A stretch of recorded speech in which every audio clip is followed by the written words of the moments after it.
They should be explaining to the people, how did someone who was healed and healthy, he spent 55 days in Kefi Correctional Center, he never had any health issue, no health challenges. They did their shenanigan on the 15th of May, brought him to Lagos. He was remanded in Ikoyi Correctional Center. 2 weeks after, he started complaining about, not understanding his body system. Sometime in June or so, I can't remember the exact date, he started coughing up blood. Come, where all of una we follow hype Ijele into this problem where in there now? Where una there? All of una we follow the tell am, right on, we are with you, we are behind you, Ijele, continue, nothing do you. Where are you guys? It never did the time when I go take go back Ijele out. Or they wait to make that guy buy inside prison. No be small thing Ijele they battle for inside prison now. Just watch this video and hear what his lawyer has to say about Ijele's current health condition. No be small thing. Watch the video and see things for yourself. I'm here just to put the record straight. Because most likely the silence from our end, not saying a word, is, giving them the opportunity to fly a false narrative. So I'll just give it about 2 minutes, then I just say what I need to say. I believe my voice is coming out. So first, I greet everyone once again.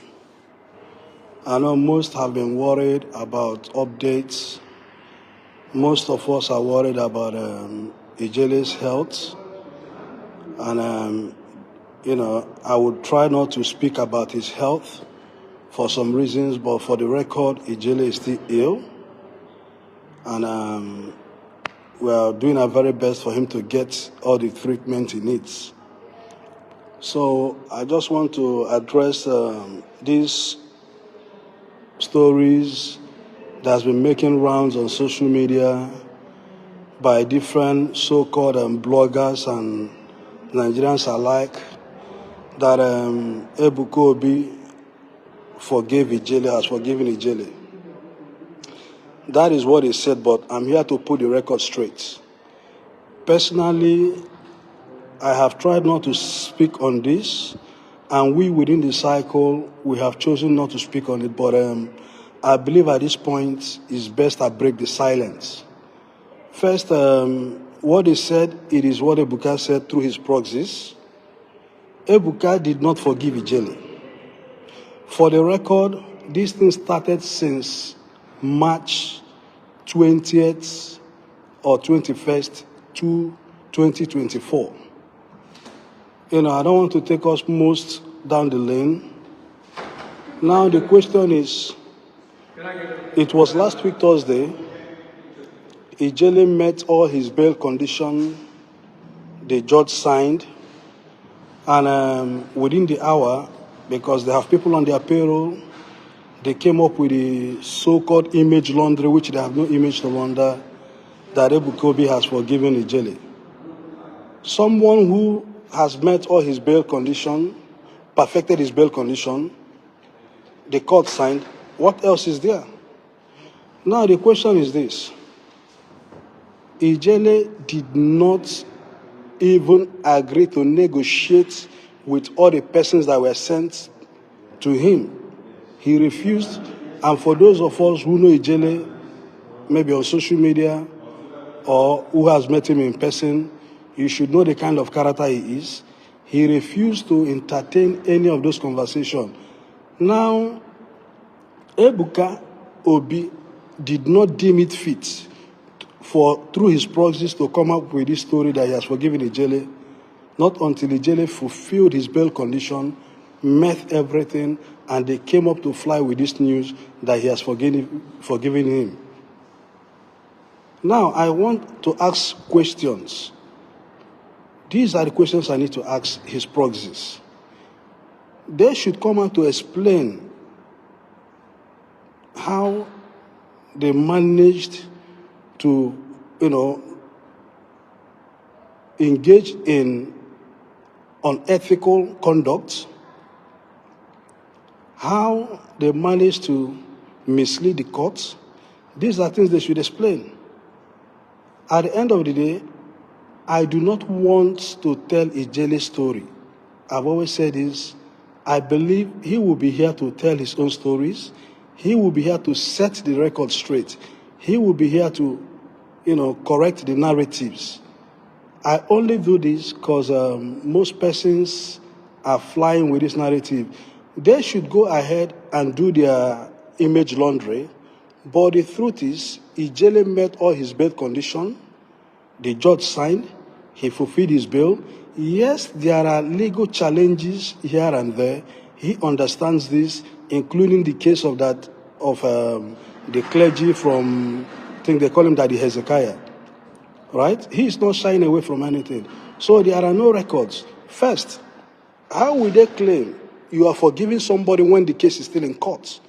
In October, the case is coming up between Chukwuka Ofebu and Ebuka Obi, whom the IG of police is the one prosecuting him. The court, on the last date, struck out 2 out of the 3 count charges. The 1 count charge that is left is going to come up, I think, if I'm not mistaken, 22nd of October in court. And there are other pending cases. I'm not going to be here to discuss anything that I'm privy to. But this narrative that he was forgiven, that is a complete deception. That is nothing coming from the camp of pathological and compulsive liars. They should be explaining to the people, how did someone who was healed and healthy, he spent 55 days in Kefi Correctional Center, he never had any health issue, no health challenges. They did their shenanigan on the 15th of May, brought him to Lagos. He was remanded in Ikoyi Correctional Center. 2 weeks after, he started complaining about, not understanding his body system. Sometime in June or so, I can't remember the exact date, he started coughing up blood. It is no longer in news that Ijele is on dialysis. These are the questions they need to come and explain. These are the things begging for answers. Now, the evidence is there. Prior to him being invited by the Nigerian Police Zone 7, Ebuka Obi, in his pulpit, said it, that he has the judges in their palm. In Igbo palace, or in Igbo language, he said, which means they have the good, the bad, the ugly, they can poison you, they can kill you. The same Ebuka Obi, on his pulpit, said those bloggers who are analyzing his video, critiquing him, talking about him, that they will begin to have kidney issues.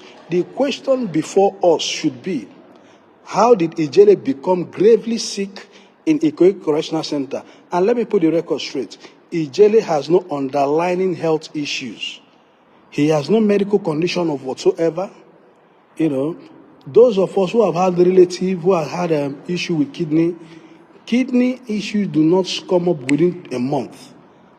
The court has ordered that the correctional center should release his medical records. He was poisoned, allegedly, in prison. How did that happen? Blood clot was found around his chest. Today he's on dialysis. Now they are claiming he has forgiven him. These people are very malicious. They lie a lot. These are pathological liars and compulsive liars.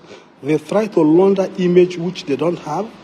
At the end of the day, from the 20th of March, these same persons engaged through the corrupt judicial process to engage in every judicial abuse. On April 18th, most of us saw what happened. After the magistrate, Iyana of Magistrate Court 2, struck out the case on lack of jurisdiction, another judicial abuse went through, they took it to Magistrate Court 11. I'm trying to build this, foundation or this framework to make you people understand when they come that they're forgiven. No, Ijele met his bail condition. Nobody forgave Ijele. Ijele did not have that agreement with anybody. They can say this thing because of what? They try to launder their image prior to their so-called crusade they are going to do in Imo State, which is good and fine. That is their business. But they should not come to deceive the public. They should not come here to try to put out an image which they do not have. The question I'm asking them, have they exhausted their malicious intent? All the affidavits that was produced before the court in Abuja are all nothing but perjury, falsification of information. They lied against the person of Ijele. Now, he is claiming to forgive Ijele when he has used the unprofessional conduct of the police prosecutors and, the abuse of judicial process to fundamentally abuse Ijele's fundamental human rights. I want to set this record straight. The case is still in court. The last court date, the court struck out 2 out of the 3 count charges, and the last count charge will be contended. Everything that Ijele has achieved on this, case has been the effort of Chief Femi Falana of Falana Chambers, Marvin Omorogbe, Deji Adeinju, and Zainab. So nobody should come to put out a narrative that is not truth. Ijele has a case in court. That is simple truth. And tomorrow, I believe when the time is right, he will come out to set the record straight. So this narrative they are pushing with different blogs, calling a conference that Ijele has been forgiven. No. Let me say this. Last week, Thursday, the judge signed. Ijele met all his bail conditions. He has fulfilled it. But, there are still some legal challenge, which I wouldn't discuss, not relating to him not being out today. And then they rushed out to put up a face that they have forgiven Ijele. No. Ijele is walking the talk.